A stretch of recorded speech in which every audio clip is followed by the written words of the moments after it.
नमस्कार दोस्तों। एक बार फिर आपका बहुत बहुत स्वागत है ये शिक्षाविद सौरभ यूट्यूब चैनल में। और मैं सौरभ आप लोगों का बहुत स्वागत और अभिनंदन करता हूँ। ठीक है, आज वाले सेशन में हम बात करेंगे भूगोल विषय के बारे में। और भूगोल विषय के बारे में जो आज सीरीज है रटलो सीरीज, वो चौथी है। अब इसके बारे में हमें चर्चा करनी है कि जो 2016-17 में जो क्वेश्चन आए थे भूगोल विषय से, वो कौन कौन से क्वेश्चन थे और उनका आंसर क्या था। देखिए, ये क्वेश्चन इसलिए मैं करा रहा हूँ ताकि आपके अंदर एक क्षमता विकसित हो जाए कि पैटर्न क्या होता है एग्जाम का। जब आपको ये पता रहे कि पैटर्न क्या होता है एग्जाम का, तो आप उसके हिसाब से बहुत सारे क्वेश्चन इसमें से ही रिपीट होते हैं या कुछ नए बनते हैं, कुछ ऑप्शन से बनते हैं। अगर ऑप्शन से बनेंगे, इसमें से बनेंगे, तो आपका गलत नहीं होगा, आप कर ले जाओगे अगर आप पढ़े रहोगे तब। हाँ, अगर कहीं बाहर से आते हैं तो उसके लिए अलग मैं एक आप लोगों को मैराथन कराऊंगा, एक नहीं दो तीन, मतलब लगभग 300-400 क्वेश्चन की। तो मेरे हिसाब से कवरेज हो जाएगा, कोई दिक्कत नहीं होने वाली है। ठीक है, तो शुरू करते हैं आज का जो क्वेश्चन है। देखिएगा, क्वेश्चन है, पहला क्वेश्चन आपसे पूछा गया है। पहला क्वेश्चन है, बूलर झील भारत के किस राज्य में। ये क्वेश्चन बहुत फेमस क्वेश्चन है, बहुत बार हर जगह पूछा जाता है। तो हमारा ऑप्शन है जम्मू कश्मीर। तो ये जो बूलर झील है, ये भारत की सबसे बड़ी मीठे पानी की झील है। ये मीठे पानी की झील है, पहले ये बात जानिएगा। दूसरी बात, ये भारत की सबसे बड़ी झील है। ठीक है, तो एक चीज़ आपको दिक्कत नहीं होगी। ठीक है, अब हम बात करेंगे नेक्स्ट क्वेश्चन की। क्वेश्चन नंबर 2 देखिए क्या पूछा गया है। क्वेश्चन नंबर 2 हमसे पूछा गया है कि टिहरी बांध परियोजना किस नदी पर है। टिहरी बांध परियोजना किस नदी पर है। तो जो नदी है वो है भागीरथी नदी। और ये बांध बनाया कहाँ गया है, तो ये बनाया है गया है उत्तराखंड में। उत्तराखंड में, उत्तराखंड में है भागीरथी नदी। और भागीरथी नदी पे जो बांध बनाया गया है उसे कहते हैं टिहरी बांध। अगले क्वेश्चन पे बात करेंगे। क्वेश्चन नंबर 3 देखिए क्या कहा गया है। ये क्वेश्चन नंबर 3 आपसे पूछा गया है, प्रथमतः सौरमंडल के संदर्भ में विश्व के समक्ष जानकारी प्रस्तुत करने वाला या करने का श्रेय निम्न में से किस विद्वान को है।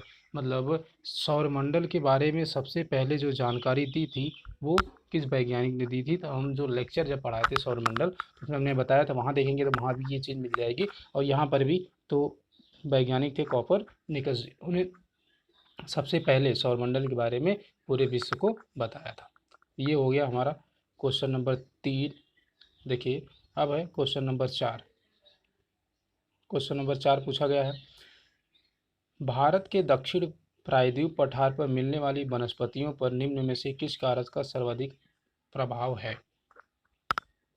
कहने का मतलब है कि दक्षिण में जो प्रायद्वीपीय पठार है, वहाँ पे जो वनस्पतियाँ मिलती हैं, वो जो वनस्पतियाँ मिलती हैं, तो उन उन वनस्पतियों के होने की मेन वजह क्या है, तो वहाँ पे है वर्षा।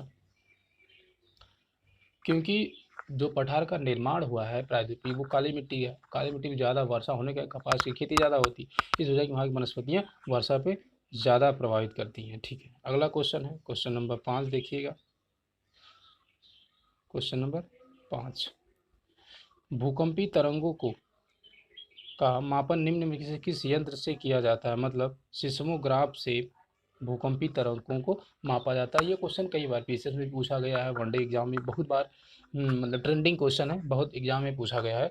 भूकंपी तरंगों का मापन निम्न से किस यंत्र द्वारा किया जाता है, तो सिस्मोग्राफ द्वारा किया जाता है। ठीक है, अब देखेंगे क्वेश्चन नंबर 6 है।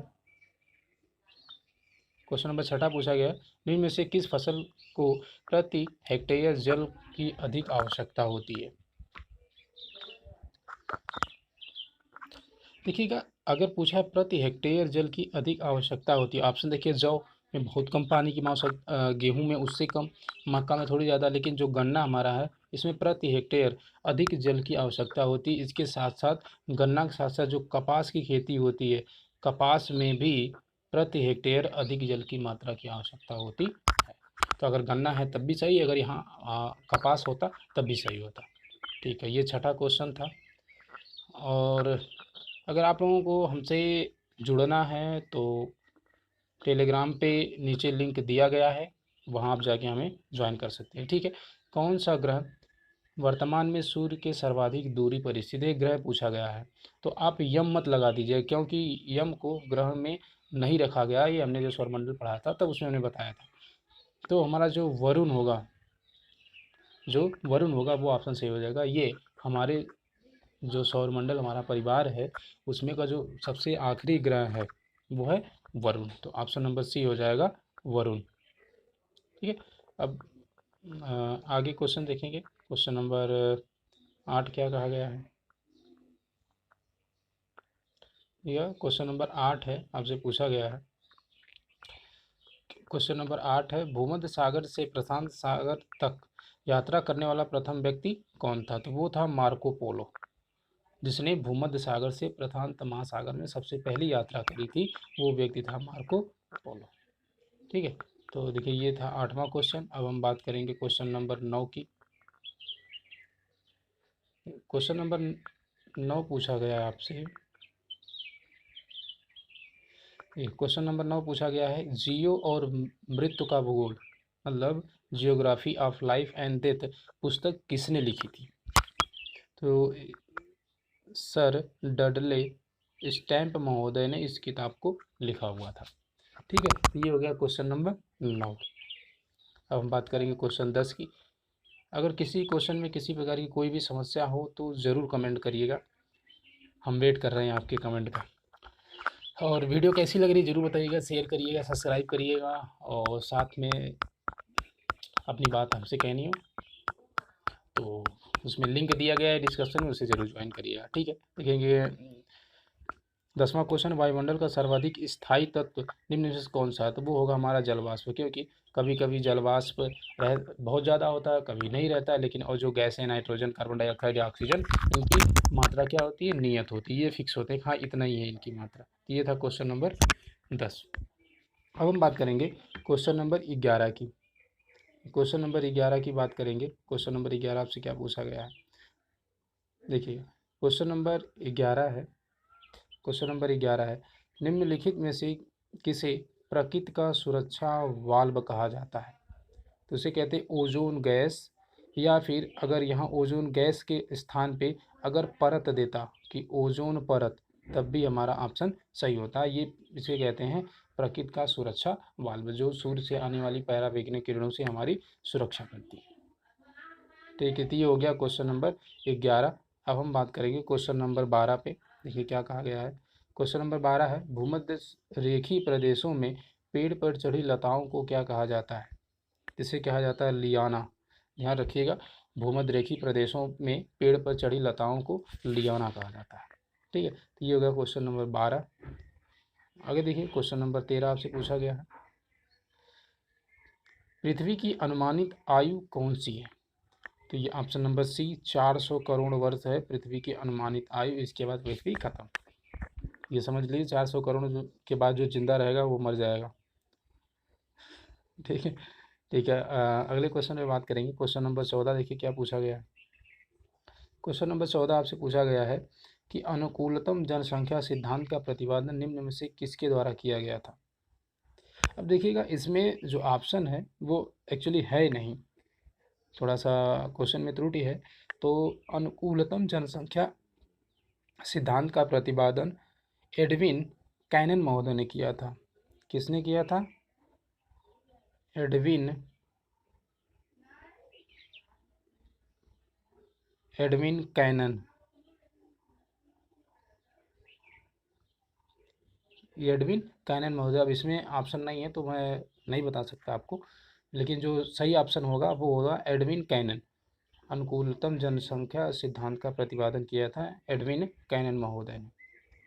ठीक है, तो इसमें ऑप्शन था नहीं, तो ध्यान रखिएगा। ठीक है, अगला है क्वेश्चन नंबर 15। देखिए सूर्य का धरातल का तापमान कितना होता है? जब हमने सूर्य आपको पढ़ाया था स्पेशल सूर्य के बारे में, तो उसमें डिटेल में बताया था कि उसके जो धरातल का तापमान होता है वो होता है 6000 डिग्री सेल्सियस।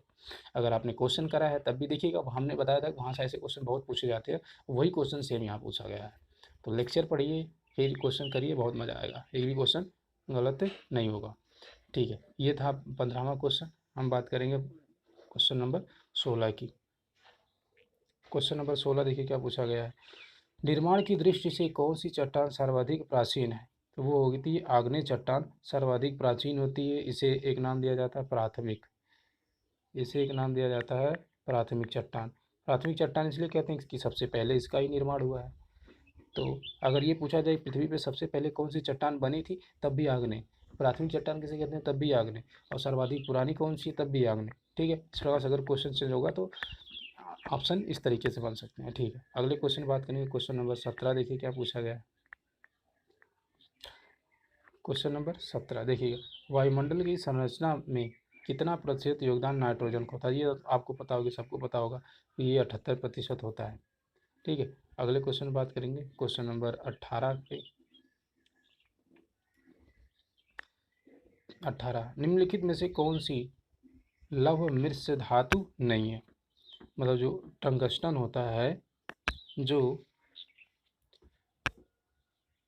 जो टंगस्टन होता है वो एक प्रकार से मिश्र धातु नहीं होती है, बाकी सब मिश्र धातु में है। ठीक है, तो ये हो गया क्वेश्चन नंबर 18। अब हम बात करेंगे क्वेश्चन नंबर 19 की। क्वेश्चन नंबर 19, भूगोल को मानव परिस्थिति के रूप में परिभाषित करने वाला विद्वान। मतलब भूगोल को मानव परिस्थिति के रूप में जो जिन्होंने इसको हमें परिभाषित करके बताया था, उनका जो नाम है वो है एच वैरोज महोदय। इन्होंने ये भूगोल को मानव परिस्थिति के रूप में परिभाषित किया था। तो ये हो गया क्वेश्चन नंबर 19। अब हम बात करेंगे क्वेश्चन नंबर 20 पे। देखिए क्वेश्चन नंबर 20 क्या पूछा गया है। ये सारे क्वेश्चन आपके कक्षा 12 की किताब से बने हैं। आप अगर कक्षा 12-11 की किताब अच्छे से पढ़िए तो सारे क्वेश्चन आ रहे होंगे आपको। एक दो क्वेश्चन ऐसा होगा जो थोड़ा ज़्यादा इंटरनल होगा, मतलब बहुत ज़्यादा अंदर से होगा, बाकी सब ऊपर ऊपर से। ठीक है, देखिए कौन सा सिद्धांत मानव भूगोल से संबंधित, अभी वहाँ पूछा गया था कि इन्होंने मानव भूगोल से जोड़ के बताया था। यहाँ पूछा गया है कि किन्होंने मानव भूगोल से संबंधित हैं। मानव भूगोल किससे संबंधित है? तो ये क्रियाशीलता का सिद्धांत से संबंधित है। तो ये हो गया क्वेश्चन नंबर 20। ठीक है, अब हम बात करेंगे क्वेश्चन नंबर 21 की। ये क्वेश्चन नंबर 21 आपसे पूछा गया है कि विश्व वन दिवस बहुत बार पूछा गया है। जो ये क्वेश्चन है बहुत बार पूछा गया और कई एग्जामों में पूछा गया है। सिर्फ यही नहीं, मतलब और भी जो एग्ज़ाम होते हैं, वनडे एग्ज़ाम या पीसीएस का एग्ज़ाम या टेट का एग्ज़ाम, सुपर टेट का, ये सारे क्वेश्चन में भी ये क्वेश्चन बहुत फेमस है। ठीक है, तो विश्व वन दिवस कब मनाया जाता है? तो ये मनाया जाता है 21 मार्च को। ध्यान रखिएगा, 21 मार्च को मनाया जाता है विश्व वन दिवस। ठीक है, अब बात करेंगे क्वेश्चन नंबर 22 की। क्वेश्चन नंबर 22 की बात करेंगे। पूछा गया है निम्नलिखित में से कौन सी खरीफ की फसल नहीं है? खरीफ की फसल नहीं है। तो हमने आपको बताया था खरीफ की फसल जून और जुलाई में बोई जाती है। कब बोई जाती है? जून या जुलाई में, तब बोई जाती है। तो अब खुद सोच लिए जून और जुलाई में क्या क्या वजह से इसमें बोया जाता है कि इसमें धान बोया जाता है, मक्का बोया जाता है, मक्का बोया जाता है, ज्वार बोया जाता है, बाजरा बोया जाता है, ये सब बोए जाते हैं। कौन कौन होते हैं खरीफ में, मैं आपको बता दूं। खरीफ की बात कर रहे हैं तो ज्वार, बाजरा, उसके साथ मूंग, फिर मूंगफली, मूंगफली और इसके साथ गन्ना, और गन्ना के बाद सोयाबीन, ये सब होती हैं खरीफ की फसलें। ऑप्शन देख लीजिए कौन कौन सा है। तो सीधे पूछा खरीफ की फसल नहीं है तो धान है, बाजवार बाजरा है, फिर मक्का भी है। लेकिन जो चना मटर नहीं है, ये किसकी होती है? रबी की फसल होती है। ठीक, ये हो गया क्वेश्चन नंबर 22। अब क्वेश्चन नंबर 23 की बात करेंगे। देखिए क्वेश्चन नंबर 23 क्या पूछा गया आपसे।